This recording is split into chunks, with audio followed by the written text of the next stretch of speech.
Chapter 9. How to Use the Will.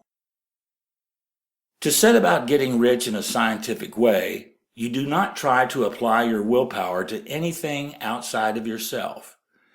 You have no right to do so anyway. It is wrong to apply your will to other men and women in order to get them to do what you wish done. It is as flagrantly wrong to coerce people by mental power as it is to coerce them by physical power. If compelling people by physical force to do things for you reduces them to slavery, compelling them by mental means accomplishes exactly the same thing. The only difference is in methods. If taking things from people by physical force is robbery, then taking them by mental force is robbery also. There is no difference in principle. You have no right to use your will upon another person, even for his own good, for you do not know what is for his good. The science of getting rich does not require you to apply power or force to any other person in any way whatsoever. There is not the slightest necessity for doing so. Indeed, any attempt to use your will upon others will only tend to defeat your purpose. You do not need to apply your will to things in order to compel them to come to you. That would simply be trying to coerce God and would be foolish and useless as well as irreverent. You do not have to compel God to give you good things any more than you have to use your willpower to make the sun rise.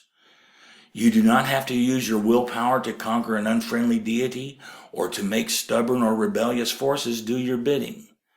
Substance is friendly to you, and it is more anxious to give you what you want than you are to get it. To get rich, you only need to use your willpower upon yourself.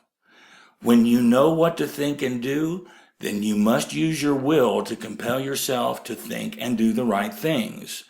That is the legitimate use of the will in getting what you want, to use it in holding yourself to the right course. Use your will to keep yourself thinking and acting in the certain way. Do not try to project your will or your thoughts or your mind out into space to act upon things or people. Keep your mind at home. It can accomplish more there than elsewhere. Use your mind to form a mental image of what you want and to hold that vision with faith and purpose, and use your will to keep your mind working in the right way. The more steady and continuous your faith and purpose, the more rapidly you will get rich, because you will make only positive impressions upon substance, and you will not neutralize or offset them by negative impressions. The picture of your desires, held with faith and purpose, is taken up by the formless and permeates it to great distances, throughout the universe for all I know. As this impression spreads, all things are set moving toward its realization. Every living thing, every inanimate thing, and all the things yet uncreated are stirred toward bringing into being that which you want. All force begins to be exerted in that direction. All things begin to move toward you. The minds of people everywhere are influenced toward doing the things necessary to the fulfilling of your desires, and they work for you unconsciously. But you can check all this by starting a negative impression in the formless substance. Doubt or unbelief is as certain to start a movement away from you as faith and purpose are to start one toward you. It is by not understanding this that most people who try to make use of mental science in getting rich make their failure. Every hour and moment you spend in giving heed to doubts and fears, every hour you spend in worry, every hour in which your soul is possessed by unbelief sets a current away from you in the whole domain of intelligent substance. All the promises are unto them that believe, and unto them only.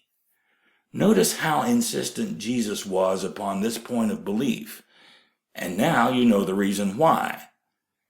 Since belief is all important, it behooves you to guard your thoughts, And as your beliefs will be shaped to a very great extent by the things you observe and think about, it is important that you should command your attention.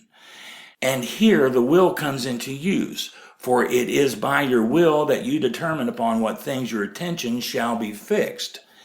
If you want to become rich, you must not make a study of poverty. Things are not brought into being by thinking about their opposites. Health is never to be attained by studying disease and thinking about disease.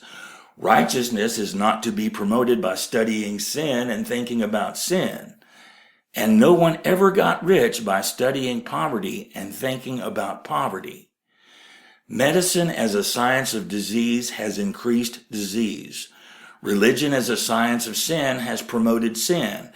And economics as a study of poverty will fill the world with wretchedness and want. Do not talk about poverty, do not investigate it, or concern yourself with it. Never mind what its causes are. You have nothing to do with them. What concerns you is the cure. Do not spend your time in charitable work or charity movements.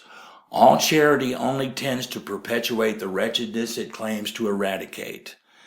I do not say that you should be hard-hearted or unkind and refuse to hear the cry of need, but you must not try to eradicate poverty in any of the conventional ways. Put poverty behind you and put all that pertains to it behind you and make good. Get rich. That is the best way you can help the poor. And you cannot hold the mental image which makes you rich if you fill your mind with pictures of poverty. Do not read books or papers which give circumstantial accounts of the wretchedness of the tenement dwellers, of the horrors of child labor, and so on. Do not read anything which fills your mind with gloomy images of want and suffering. You cannot help the poor in the least by knowing about these things, and the widespread knowledge of them does not tend at all to do away with poverty. What tends to do away with poverty is not getting the pictures of poverty into your mind, but getting pictures of wealth into the minds of the poor. You are not deserting the poor in their misery when you refuse to allow your mind to be filled with pictures of that misery. Poverty can be done away with, not by increasing the number of well-to-do people who think about poverty, but by increasing the number of poor people who purpose with faith to get rich. The poor do not need charity, they need inspiration. Charity only sends them a loaf of bread to keep them alive in their wretchedness, or gives them an entertainment to make them forget for an hour or two. But inspiration will cause them to rise out of their misery.